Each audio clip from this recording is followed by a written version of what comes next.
Hello! So, ito na ang ating pick a card for this month. Pili lang kayo sa tatlong deck na ito. Ang katanungan natin, sino o ano ang paparating sa inyo? So, ang options natin ay itong first deck, Mini Line Strider Tarot Deck. Chrysocolla, ang crystal na pipiliin. May malachite siya sa gilid. Ang ganda. Second deck, Black Sphalerite plus Pyrite. And third deck, ito Cardotides Tarot deck. Ito ay Cosmic Slumber. Tapos Vanadinite ang crystal. So, tingnan nyo kung ano yung deck na kumakausap sa inyo or yung unang naisip nyo na mukhang ito ang bagay para sa akin. Diyan tayo magbabase ng reading. So, bibigyan ko kayo ng pagkakataon para mamili. Habang namimili kayo, cleanse muna natin ng space.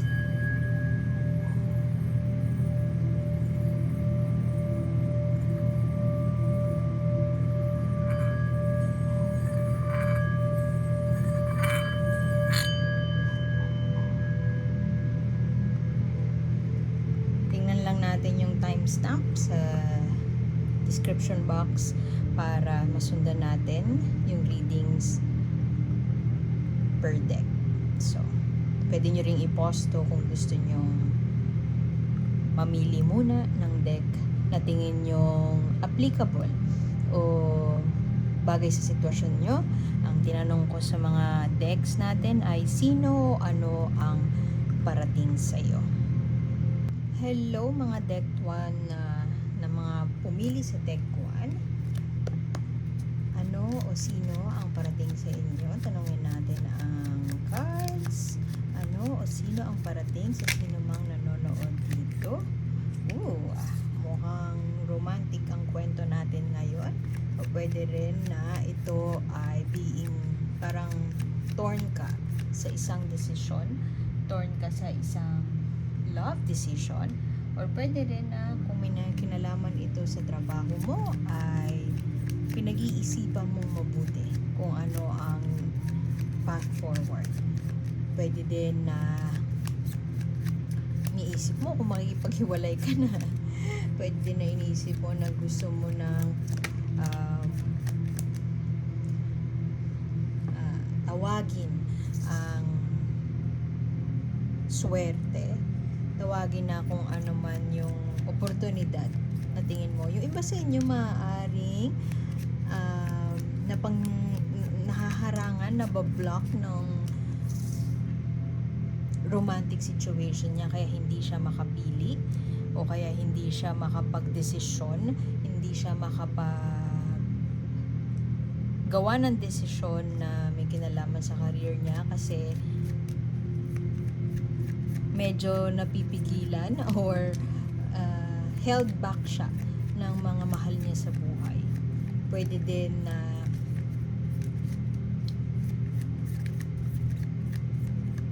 hindi ka makatayo ng negosyo kasi may pinapaaral ka pang kapatid. Hindi ka makaresign sa trabaho mo kasi breadwinner ka. Pwedeng ganon. So, involved ang emosyon mo. Merong tao na nasa paligid mo, mensahe na gustong ibigay sa'yo. Pwedeng itong taong to ang nagbibigay sa'yo ng racket, ganon. O kaya, somewhere down the line, may taong lalapit sa'yo, kaibigan mo, bibigyan ka ng racket. Pero sadyang hindi ka maka-oo kasi marami pang obligasyon. O kaya ay may pinapaaral. Yung iba naman sa inyo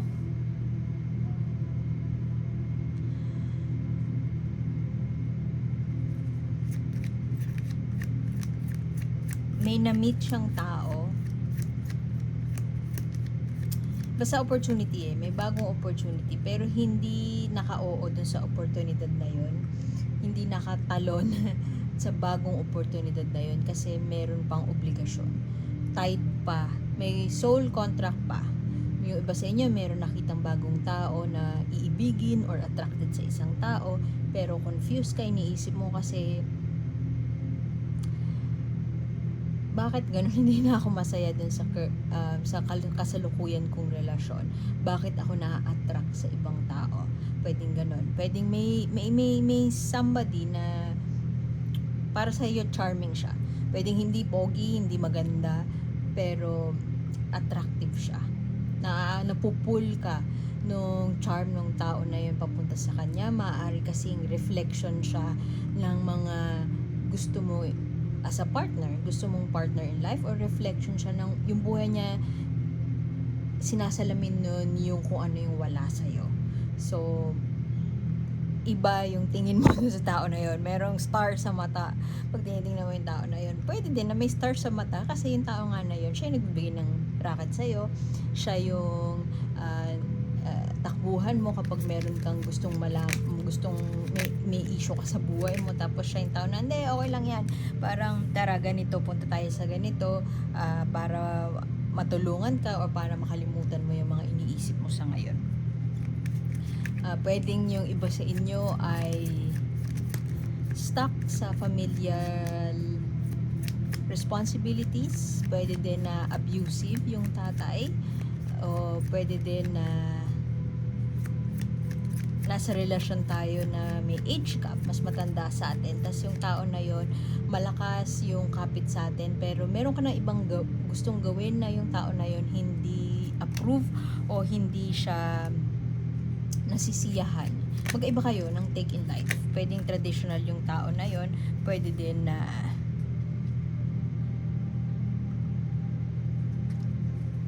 magkaiba lang kayo ng generation. At yung mga tao sa paligid na yon, let's say mayaman siya, no, yung mga tao sa paligid na yon ay hindi mo bet eh, pero hindi kayo medyo along the lines of hindi ka belong, hindi ka ino-OB, pero hindi belong in a sense na yung kung paano nila tingnan yung mundo ay iba sa kinalakihan mo na kung paano mo tignan yung mundo. So, yung mga bagay na practical sa'yo ay parang ridiculous para sa kanila. Yung mga ganon. So, itong mundong to, parang world in a world, mini world, meta, mini world, na-experience mo yung world na yun dahil dun sa taong to, dun sa matandang tao. Matanda talaga. Not necessarily matanda, pwede mas matanda sa'yo, pero mas mature sa'yo, pwedeng ganon. Hindi necessarily na age, pero pwedeng ganon. Itong tao na to, pwede nga tatay mo eh. Yung mundo na tinuro niya sa'yo, kung tatay mo, yung kinondisyon niya, basta yung pinasa niya sa'yo na inner wisdom, nag-iba na yon, o maaaring na-outgrow mo na yon habang tumatanda ka. So, yung mini world na yon or meta world na yon, part of you iniisip mo na, nagbago ba ako? O sadyang outdated na lang yon? May mali ba sa akin? Meron ba akong kailangan i-discover pa sa sarili ko? Meron ba akong kinakailangan pa? Bakit ko na-miss yung ibang opportunity na to? Kasi siguro naisip mo yun kasi meron ka na napakawalan ng mga oportunidad tas hindi mo nagawa kasi nga bound ka dun sa belief na yon, sa old belief system na yon. Actually, part of you din iniisip mo siguro na hindi siya outdated eh, hindi siya sa mali. Kundi parang sadyang na-outgrow mo na nga lang ah. Oh, ang ganda ng dulo mo, oh. World card. Kailangan mo nang isara to. Minsan kailangan nating maging yung rational sa mga desisyon natin. Pero ito, ang sinasabi sa'yo ng universe, maging makinig ka sa sinasabi ng puso mo. Pwede din na yung nanay mo nakikialam na or nag-i-intervene na. So, kung sasagutin natin yung tanong natin kanina, ano o sino ang papunta sa'yo sa mga panahong ito, definitely may offer. O pwede din na, parang ang recent past pa to, yung pakiramdam ko sa card na to eh. May offer tayong tinanggihan. So, pwedeng career, pwedeng pamana, pero I doubt natatanggihan mo ang pamana. Pwede din kung lupa na problematic, racket, basta may kinalaman sa pera. Tatanggihan mo or tinanggihan mo dahil bound ka sa isang kontrata, not necessarily kontrata as in work kontrata na pinirmahan mo, pwedeng ganon, tangible, physical, pero pwede ding soul contract. Maaaring ito, at ito ay may kinalaman sa isang tao na pwedeng water sign, Cancer, Scorpio, Pisces. So pwedeng tatay mo, pwedeng older brother, pero pwede din na older man or woman na malaking parte sa buhay mo. At yung tao na to ay influential sa iyo. At siya yung unknowingly or spiritually lang, basta soul contract siya na hindi ka makagalaw dahil sa obligasyon mo, unwritten obligation sa taong to. Meron tao dito na maaaring ka-age mo, charmer, trusted ka, kaibigan, pwedeng ganun. Pwede din lover actually. Pero very, tong taong to, yun nga, charming, maboka, siya yung magiging susi para, or siya yung nagbibigay sa'yo ng ng hope. Bibigyan ka lang niya ng racket from on the side, bibigyan ka lang niya ng mga bagay na makakakalimot sa'yo dun sa mga obligasyon mo. May guilt or may panghihinayang sa missed na opportunity tungkol sa pagkakaperahan na yun, kasi minsan iniisip mo lagi na lang bang ganito, kasi bound ka, hindi ka makaalis. Pwede din na codependent ka, yung tao na yun hindi mo kaya nawala sa buhay mo, so might as well sundin na lang kung ano yung gusto niya. Pero ang nangyayari na ngayon or ang mangyayari na is yung mga gusto niya mangyari taliwas na dun sa mga goals mo sa buhay. Pwede din na minsan gusto mong magpaka-badass na lang or suwayin siya, pero sooner or later makakahabol at makakahabol siya sa'yo. Pwede din na basta meron nang kailangan magbago sa buhay mo, at ang trigger nun ay itong offer sa'yo. Pero meron kang ayaw mong baguhin, ayaw mong lumabas sa kung nasaan ka ngayon, kasi feeling mo mahihirapan kang sundin kung ano man yung nasa puso mo, kasi wala, malakas lang yung hawak niya sa'yo, hawak ka sa leeg. Hindi siya literal na hawak sa leg as in yung hindi ka na makahinga, hindi ganun pero sobrang complex niya at komplikado, nasa komplikadong sitwasyon ka. Ewan ko kung yun yung papunta sa'yo o nangyayari sa'yo, nasa komplikadong sitwasyon ka na hindi ka maka-move forward kasi dahil doon. So merong isang tao, while may tao na hawak ka sa, quote-unquote hawak ka sa leg, kasi hindi naman sila ganun ka-manipulative, hindi din sila abusive, hindi naman sila violente, pero sadyang meron silang gustong mangyari na iba sa gusto mo. At eto ka, napapaisip ka madalas, parang hanggang dito na lang ba, ganito na lang ba palagi, paano ba ako makakaalis dito, ang dami ng hindi balance at ayaw mong for some reason ayaw mong sisihin tong taong to kasi ikaw naman yung nagagawa ng choices, which is a mature thing for you to do. So kahit may mga taong ganyan, ito reverse to, pero fast movement. Siya ang pinakamabilis kumilos. Pwedeng yun nga, gusto mo na lang magrebelde, pero pwede din presence to ng isang tao nga na tinutulungan ka, o may pull dito may namamagnetize ka ng tao na to, not necessarily romantically, pero pwedeng romantically. At itong tao na to, parang siya nagbubuhay nung hope, if not hope, yung spark sa loob mo na para kumilos na. Pero alam mo na hindi tamang time, or kung hindi mo alam yun, sinasabi sa'yo ng cards mo na huwag ka magpadalos-dalos. Kasi maaaring hindi pa polido yung plano mo. So kahit may mga existence sa mga tao na may unwritten control over you, meron namang isang tao na who cares a lot about you. So pwedeng ikaw to, pwede ding nanay mo, Cancer, Scorpio, Pisces. receptive sa needs mo. Pwede din ikaw to, dumadating ka na sa point na naiintindihan mo kung ano yung pangangailangan mo ngayon at nag-iisip ka na kung paano gagawing balanse ang lahat. Ingat ka sa mga tao na feeling nila, alam nila kung ano yung nararapat para sa'yo. Kung ano-ano nung sinasabi sa'yo. Gawin mo to, gawin mo yan, ganyan, ganyan. Binubulungan ka ng kung ano-ano. Pwede din itong taong to, binubulungan ka ng kung ano-ano eh. Pero, I feel like yung mga pumili ng deck na to, ng Chrysocolla, or ng crystal, or ng Chrysocolla, ng mineral na to, mature kayo enough. Saktong-sakto blue.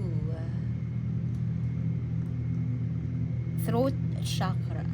Express nyo kung ano yung nasa loob ng puso nyo at sundin nyo kung ano nasa puso nyo kasi ripe na para umalis sa sitwasyon na ganyan. Kung sino man ito, pwede din Capricorn, yung may hawak sa'yo sa leeg. Hindi talaga malakas yung hawak sa leeg eh, kasi yun nga, hindi siya abusive eh. Pero for some reason, hindi ka maha-yes sa mga oportunidad kasi merong impluensya tong tao na to. Siguro pwedeng, anong itsura nun? Pwede kasi na nagdadalawang isip ka tanggapin yung offer na magtrabaho abroad kasi paano na yung kapatid ko na na special. Mga ganun. Hindi ka makabili ng bahay at lupa or mag-condo, ganyan. Kasi, paano na yung kapatid ko nag-aaral pa? Yung mga ganon na control. May mga ganong control na hindi ka makalaya kasi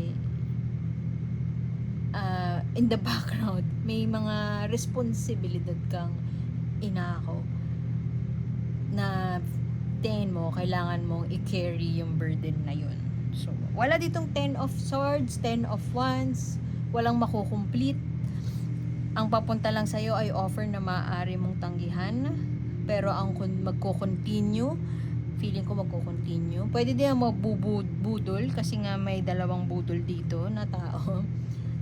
Not necessarily scam, pero pwedeng ganun. Scam in a way na pwede siyang in the form of yun nga, uy, kasi wala na akong pambayad sa tuition ni ganito, baka pwedeng collateral, ano tawag doon? Co-guarantor, baka pwedeng pirmahan mo to, yung mga ganun, sa maawa ka. So, hindi ka na makakalimutan mo na yung sarili mo, or hindi mo tatanggapin yung offer na nasa iyo. Bawa,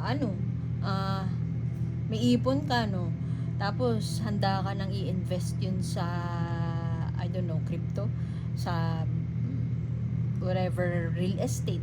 Tapos biglang sakto yung mo, nagkasakit. Yung mga ganon na quote-unquote obligasyon na di mo nakita. So, kung endless cycle na to sa buhay mo, yung ganyang breadwinner tayo. Nagsasabi na breadwinner ka, pero baka yung pumili nito breadwinner, kailangan lang tapusin. Ito ang tawid sa panahon na napanood mo to, yun ang tamang panahon para sarado na siya. So, iwan ko na yun dun. Salamat. At pwede nyo naman tingnan yung kung halimbawa second choice nyo yung next na crystal, yung isang crystal, isang deck, pwede nyo panoorin din. So, salamat at subscribe lang, baka marami tayong gawin ganito. Hello sa mga pumili ng deck number 2, Carlo Dides, yung black deck, at Valerite. Ay, nandun pa yung tanggalin natin siya kasi siya na dyan. Okay. So, o sino ang papunta sa inyo? Kung hindi nag-resonate sa inyo to, okay lang yan. Yung susunod na pick a card, baka doon. O kaya tingnan nyo yung ibang readings din. Yung ibang deck, yung before na and after na ito, deck 1 and deck 3. Pwedeng tingnan nyo yun. Panoorin nyo. Lahatin nyo na. Pero, may rason kung bakit hindi naka-resonate sa atin. Hindi para sa atin, ganun lang kasimple. So, subscribe lang kayo para masubaybayan nyo yung mga next na ganito. O kaya yung sa mga sign nyo talaga. Kasi baka doon may mag-resonate. Pero meron at meron na makukuha tayo dito na makaka-relate tayo. Kapag walang nakarelate, okay lang din yun. Maraming tarot readers sa mundo. Maraming Meron tayong options. Ay. So, okay lang kahit wala. So, baybayan nyo na lang yung next or wala. Huwag nyo ko i-follow yung ganun. Huwag ganun. O, talo tayo sa isang kaso. May kaso ba? May kaso. Nag-resign. Wala pang back pay.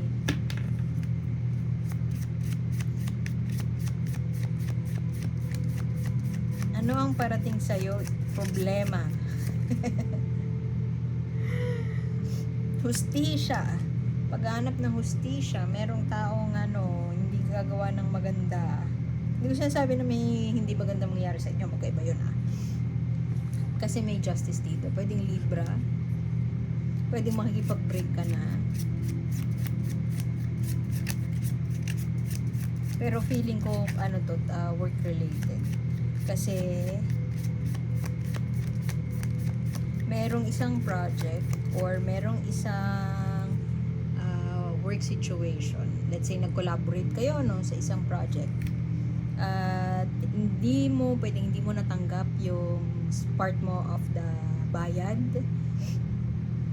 or pwede din na nagsara sila tapos hindi mo nakuha yung back pay mo. Tapos asa ng prestisya, yan ang peg mo. Hindi mo sila mapatawad. At pwede din kasi na na tingin mo end of the line na kailangan mo rin talagang umalis na sa sitwasyon na to, sa work situation na to, kasi hindi na siya applicable hindi na siya aligned dun sa goals mo, hindi na siya aligned dun sa mga gusto mong mangyari in life. And tingin ko ang papunta sa iyo ay new opportunity, bagong pagkakataon, bagong paraan na new ways of living, pwedeng ganon, new ways of earning. Pwedeng mag-venture ka na into a business, pwedeng mag-invest ka na, finally magiging consultant ka na, mag-venture ka na sa consultancy, or finally self-employed ka na, freelancer ka na. And itong path na to na papunta sa iyo, ang papunta sa iyo ay bagong panimula bagong panimula period, at ito ang magiging dahilan para maranasan mo ang isang bagay na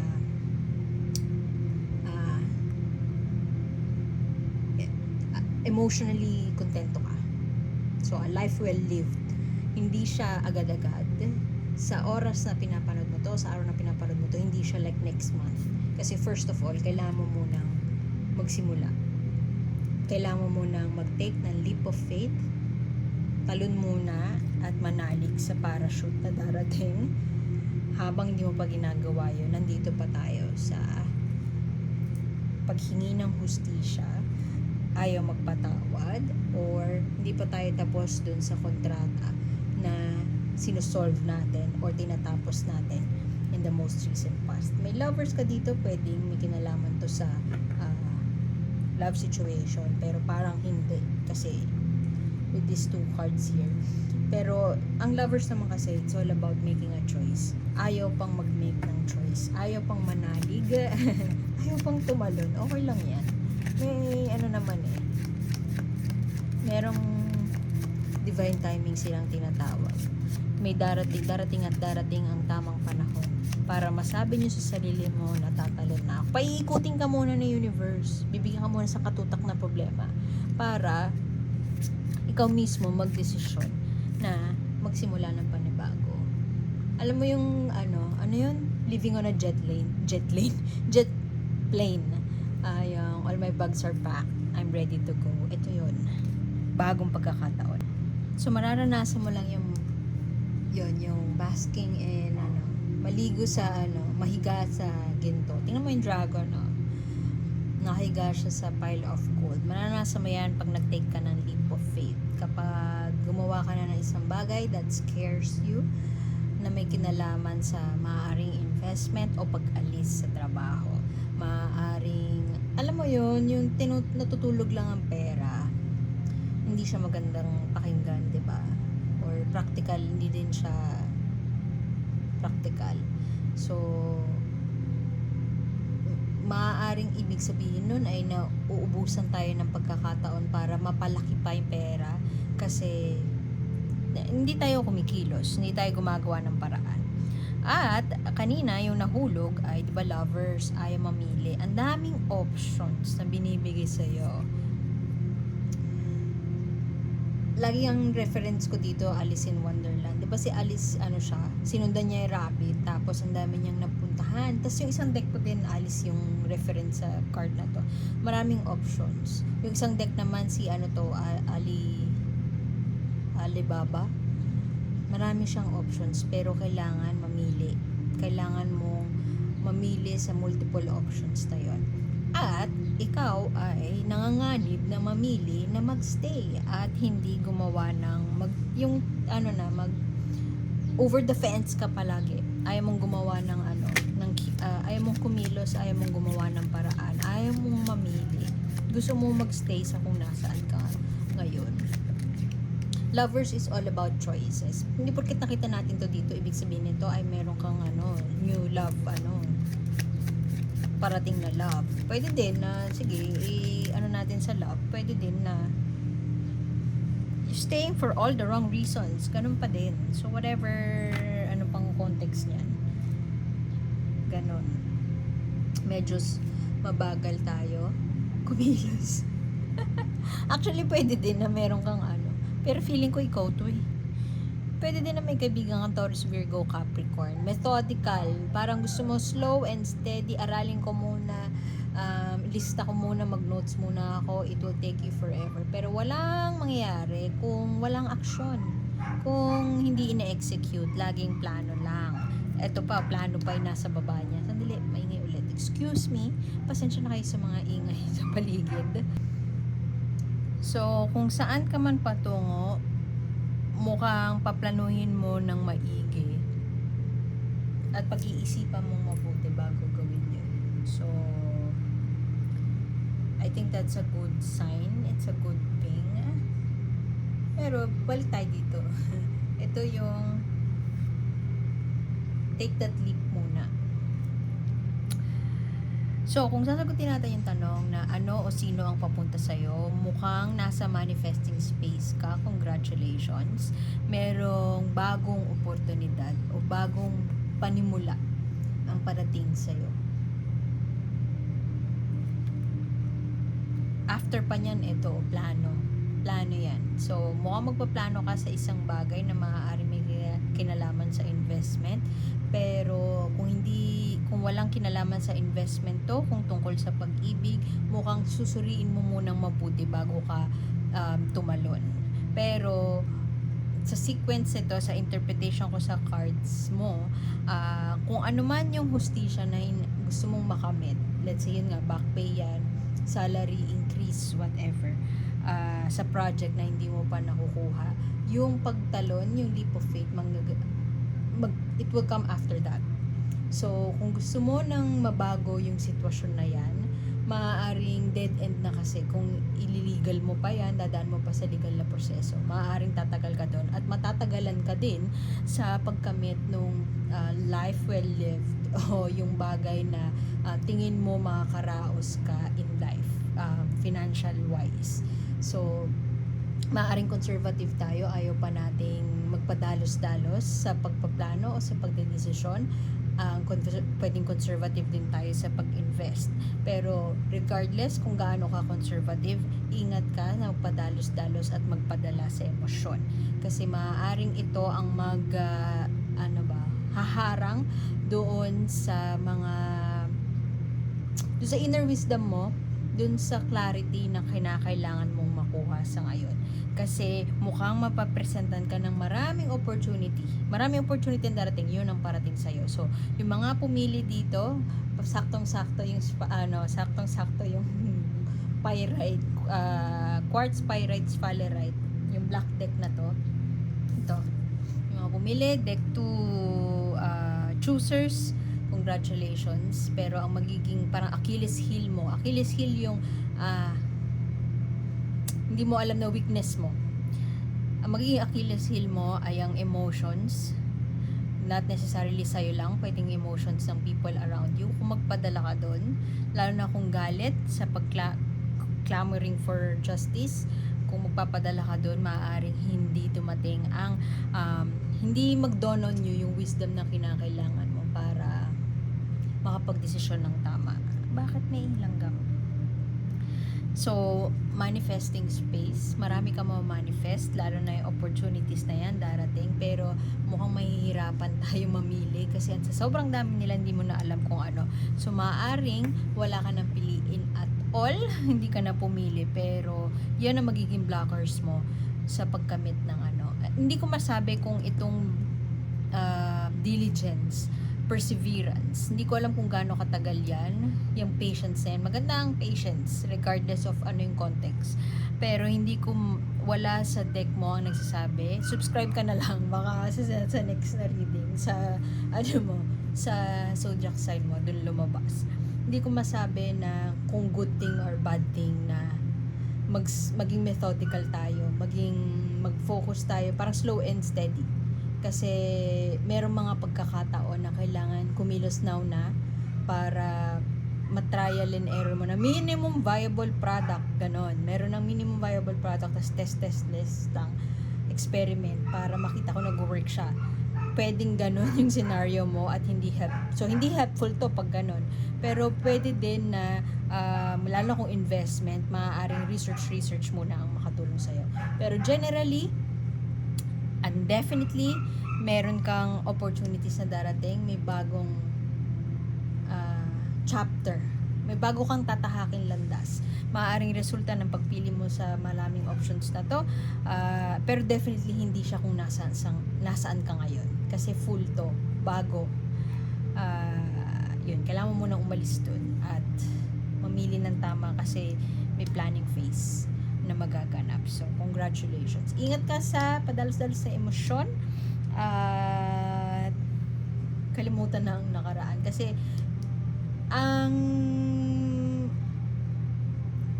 emosyon, kapag yan ang ginamit mong utak, talagang maka-cloud ang judgment mo at hindi mo makakamit yung manifestation or yung vision, yung goal na kailangan mong makamit. Thus, it's not wrong to be methodical, mabagal, whatever you may call it. Hindi masama. Pero, pag tinambayan mo yun ng matagal, baka mapasama. So, iwan ko na yun doon. Salamat sa pagbisita. Pwede nyo panoorin yung iba kung tingin nyo, kung drawn kayo sa iba pang cards or meron kayong second choice. And subscribe lamang po para masubukan natin yung, or masubaybayan natin yung pag-upload ng mga bagong readings. Salamat and sulitin. Bye-bye! Hello sa mga pumili ng Deck 3, Cosmic Slumber Tarot at Vanadi Night. Kulay orange, hindi lang halata. So, kung hindi nakarelate sa sitwasyon ito, okay lang yan. Subscribe lamang po tayo para masubaybayan natin yung per zodiac or pwedeng yung next na pick a card or pick a crystal, timeless reading. So, ang tanong natin ngayon, ano o sino ang patungo sa iyo? Kalayaan, bagong hindi bago pag-aaral, mag-aaral ulit, o dedikasyon, newfound dedication. Mukhang bagong pag-asa, bagong pagsusumikapan, or mag-aaral ulit. Tingnan natin. Pagbabago, generally yun yung nakikita ko sa'yo, pagbabago na may kinalaman sa estado financially.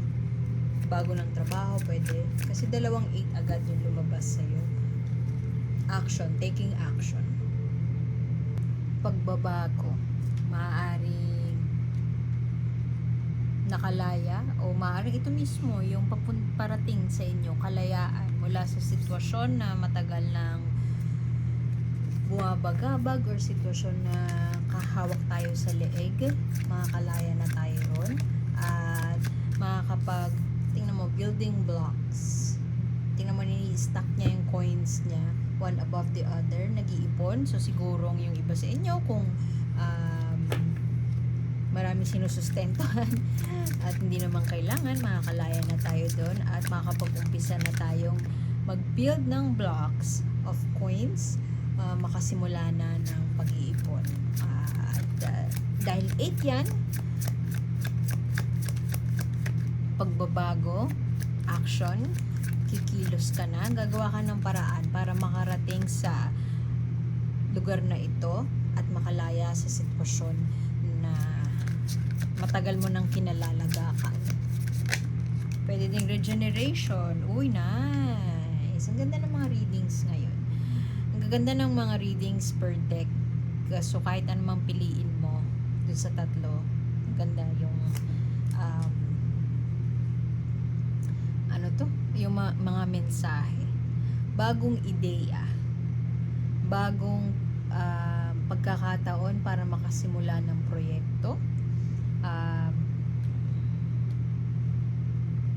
Ito kasing ace of na to, ito yung pagkakataon na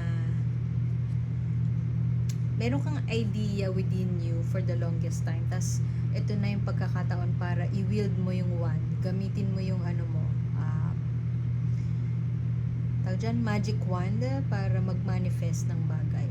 So, pwedeng bagong idea to start a business, bagong idea to venture into a new role, into a new job, bagong pagkakataon para magsimula ng bagong proyekto, ng isang ideya, gawan ng aksyon ng isang ideya, at hindi siya basta-basta idea lang na parang okay, dumating sa dumaan sa isip mo. Hindi siya ganon. Para siyang literal na jolting moment na magugulat ka na parang, oo nga, ba't hindi ko gawin yun? Tas sakto, lahat na nakalatag na sa harapan mo yung oportunidad. Like yung tao na nag-offer sa'yo, na trusted mo na tao. Pero alongside that spark, alongside that new idea, jolting idea, na talagang mapapatayo ka na parang, oo nga, you will take action. Pero, ingat ka sa energy ng tao na ito. Pwedeng tao sa paligid mo, pero pwedeng ikaw, pagpapadalos-dalos. Parang, oo nga, ba't hindi ko ginawa yun? Sige nga, tatawag ako sa ganito. Or sige nga, boost ko na yung pera ko dyan. Maaring may tao na mangungumbinsi sa'yo, matalino. Maaring ikaw din yan. Libra, Gemini, Aquarius, na hindi pag-iisipan thoroughly. May fire at ready to take action dun sa fire na yon. Pero dahil sa sobrang saya mo na nakalaya ka na dun sa past situation mo, gagawa ka ng isang bagay na hindi masyadong pag-iisipan. So, ingat ka na dumating ka dun. Kasi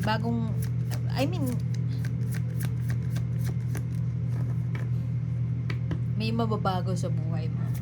May bagong idea kang gagawin. May bagong idea kang sisimulan. May bagong idea kang isasakatuparan.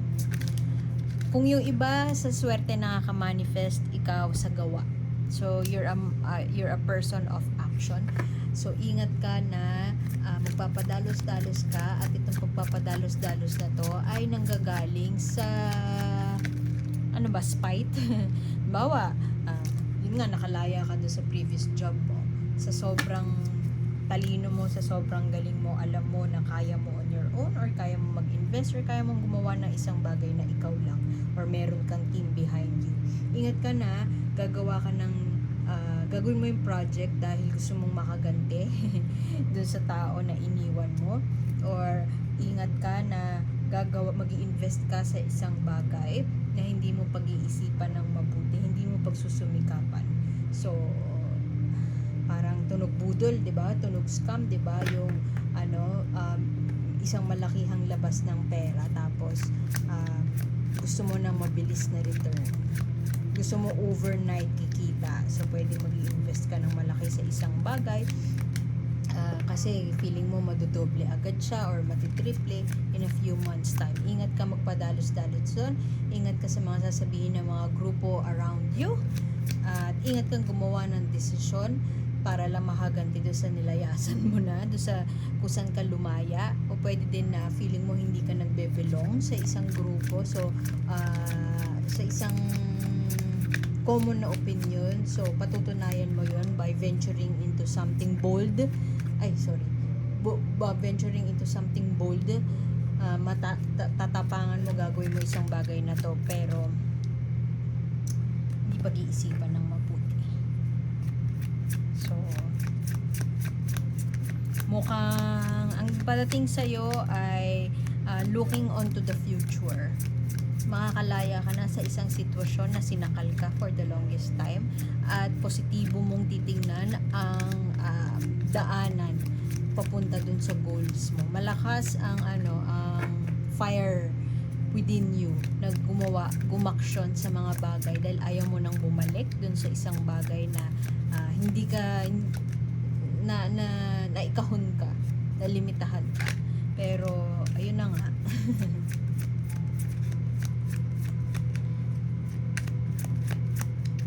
Pag magpadalos-dalos, ito ang katapat nun, failure.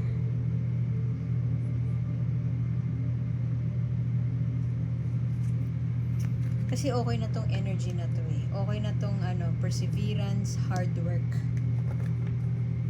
Alam mo yung yung bato na patong-patong na hindi nahuhulog. May science behind that, 'di ba? Kaya hindi siya nahuhulog. Tapos may patience around that.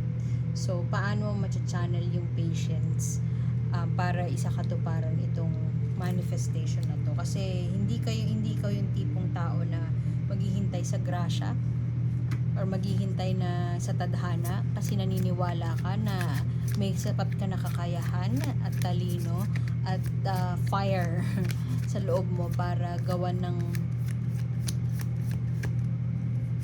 para isakatuparan or tuparin yung mga pangarap mo. Pero ingat ka sa mga tao sa paligid mo na pwede mong akala mo katulong mo at pinagkakatiwalaan mo, that's fine. Pero pag may naramdaman ka ng hindi magandang advice, baka kailangan mo wag nang sundin. So, may conflict sa nakalaya ka na sa isang bagay na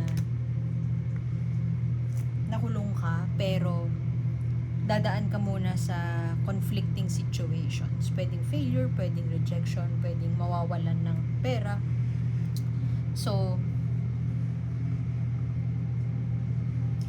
this fire is good pero wag mo i-all out. May nahulog, ganda, sun, positive. May liwanag ang bukas. Positibong pananaw sa buhay. Pwede din na abundance. Positive lang ang padating sa'yo. Pero, lahat naman ng bagay sa mundo may trade-off. Lahat ng bagay sa mundo meron tayo. You can't have it all. Hindi tayo pwedeng maging perfect, walang perfect.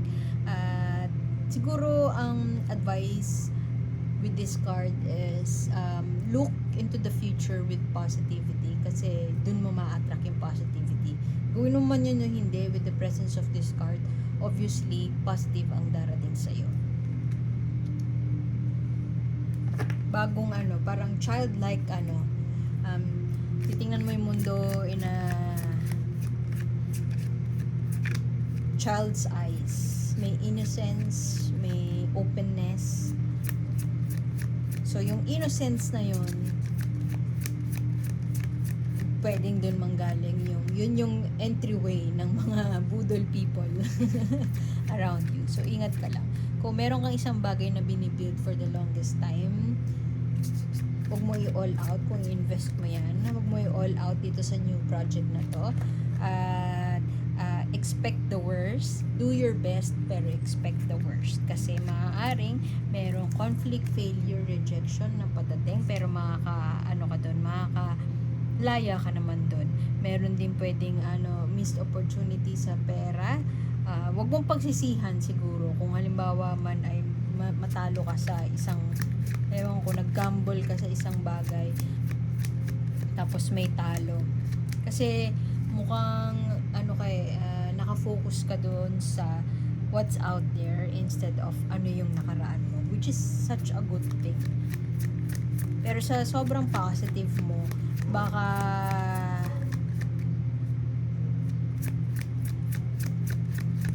mapagsamantalahan, makahanap ng pananamantala ang ibang mga tao sa paligid.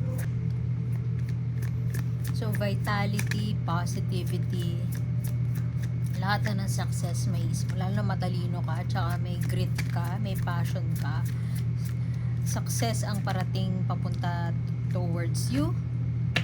Pero, kung magpapadalos-dalos or hindi gagamitin ng common sense, actually, common sense is not common eh. So, pwedeng common sense, yun yung common sense sa'yo, pero hindi siya rational o ridiculous siya para sa ibang tao. Ingat ka din. Pag-isipin mong mabuti, maganda, mukhang lalayo ka na doon sa traditional way of thinking or nakasanayan mo na pagdedesisyon. Pero kung sarili mo lang ang naririnig mo, at hindi tayo willing mag-explore sa uncertainty, may takot pa rin. Alam mo yun, confident ka sa gantong bagay, confident ka mag-invest, confident ka sa crypto, ganyan. Pero, na-overshadow nun, confidence na yun, yung practicality of things, or yung naka-experience na nun sa dati. So, you might want to consider that. And with the moon card here, ending yung reading mo, merong mga bagay na hindi pa natin malalaman sa ngayon, at maaari din na nangangapa pa tayo sa dilim na mga bagay na hindi pa mag-make sense sa atin yung nangyari, or hindi pa nagme-make sense sa atin yung mga bagay-bagay. Ingat ka na manggagaling ka dun sa higanti, or manggagaling yung grit mo to move forward, dahil alam mo yung babangon ako, tudurugin kita levels, yung mga ganon. Kasi baka wala na mabigay na linaw sa iyo yun, at ibang direksyon yung tahakin ng mga plano mo in life. Para magsama yung sun at moon sa reading mo, para sa akin it's a good sign, kasi it means balance. Kung i-interpret ko siya, it is never wrong na look into the future with positivity, vitality, confidence, pero huwag mong hayaan na masyado tayong positive to a point na hindi na tayo naniniwala sa data, or hindi na tayo naniniwala sa mga lived experience ng ibang tao. Halimbawa, masyadong tayong confident to invest on something, pero hindi na natin kinonsider kung ano yung magiging repercussion nun pag nag-zero siya. Alam mo yun, so sobrang confident mo, sobrang risky mo, at ipakomplikahin mo pa yun, samahan mo pa ng motivation, kasi nga galit ka dun sa, may kinagalitan ka, may nakaaway ka, at gusto mo siyang gantihan. Pag samasamahin mo yun sa picture, tas confidence lang, hindi mo masasabi, bilog ang mundo, kasi yun naman ang moon. Merong mga bagay na i-balance mo yung logic mo sa intuition mo, i-balance mo yung talino mo sa puso, i-balance mo yung logic sa kutob. Kung merong mga bagay na tingin mo hindi pa right time sa ngayon, might as well be patient and work so hard. Kung meron pang mga bagay na kailangan mo munang i-resolve, baka yun muna ang kailangan gawin. Pasensya sa ingay at ingat sa pagpapadalos-dalos. So, kung susumahin, ang parating sa'yo ay bagong project, bagong opportunity na magsimula ng project, makakaalis sa sitwasyon na kumulong sa'yo, o yung nilagay ka sa kahon. Positive ang parating sa'yo na bagay, pera, may kinalaman sa pera, not necessarily pamana or a windfall of money, pero pwede, kasi na since makakalaya ka na dun sa breadwinner situation, Makakalaya ka na dun, makakapag-ipon ka na.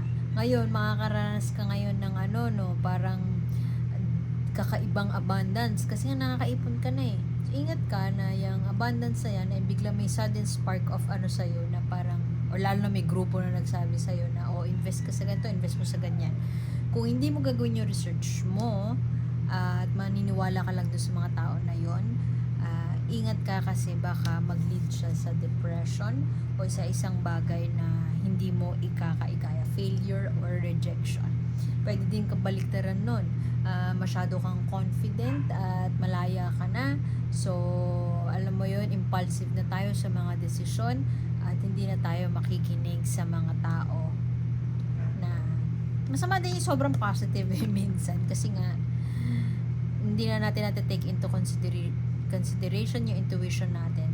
Hindi na tayo nagiging logical at nagiging padalos-dalos tayo. So, maganda ang balance, magiging mababalance na. Mababalance out yung kung dati lagi kang talo, ngayon may panalo na. Makikita mo yung sana, positivity, newfound hope, pwedeng ganon. At the same time, meron din mga bagay na to keep you grounded na mangyayari sa buhay mo. So, iwan ko na yun dun. Salamat. Like, share, subscribe lang. Maganda kung subscribe po tayo para maabutan natin ang mga susunod na readings. Pasensya na sa ingay sa background at sana makita ko kayo ulit. Ako si A at salamat. Pwede nyo panoorin yung mga readings sa ibang deck na napili nyo. Kunin nyo lang kung ano yung nakaresonate kayo. Pag hindi, okay lang yan. Walang problema. So, see you again next time. Bye-bye!